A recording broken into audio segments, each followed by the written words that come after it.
Who are the speakers for the Desiring God's 2009 Pastors Conference? Why did you choose them? I chose Mark Dever as the keynote, not only because he's just written a book on personal evangelism, but mainly because he is among those pastors that I know and have related to personally, the one who seems most intentional, most effective, and most helpful to me. Example, I think the first time I ever met Mark on his own turf, do you remember this, Mark?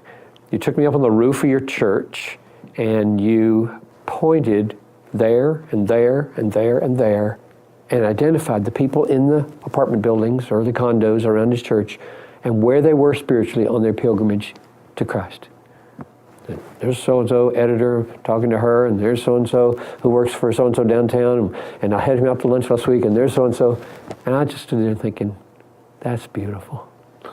So I want you to do that for us when you come, and just help us to know, where did it come from? Is that just your personality? And how do you do that? And inspire all of us to be more engaged like that. So that's Mark. Matt Chandler at the Village Church in Texas is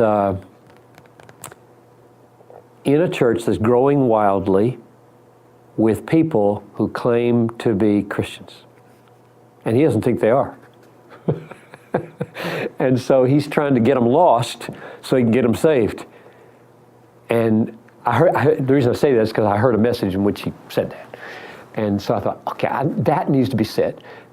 How to do evangelism in the church to people who think they're not in need of it. So that's what he's going to talk about. I mean, I loved what he said, and he seems really effective in all the listening that I've done to Matt online and meeting him one time out of Driscoll's church. I thought, oh, I would love to have him talk about that. And he was willing, so he's coming. And Michael O. Has a really interesting story to tell. I'm almost hesitant to steal his thunder. He is Korean serving in Japan.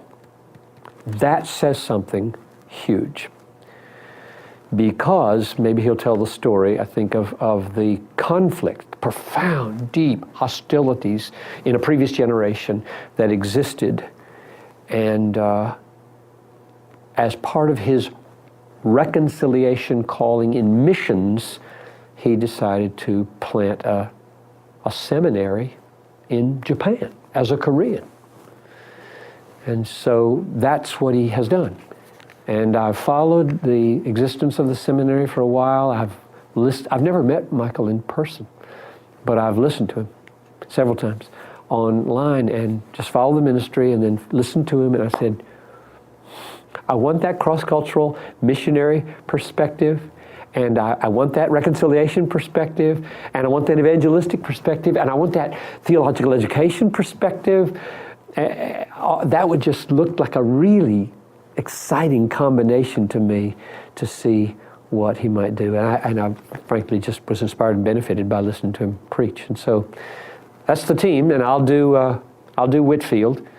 And the reason I chose Whitfield is because he's perhaps, after the Apostle Paul, the greatest evangelist that there ever was. And it's all about evangelism. So there's the conference.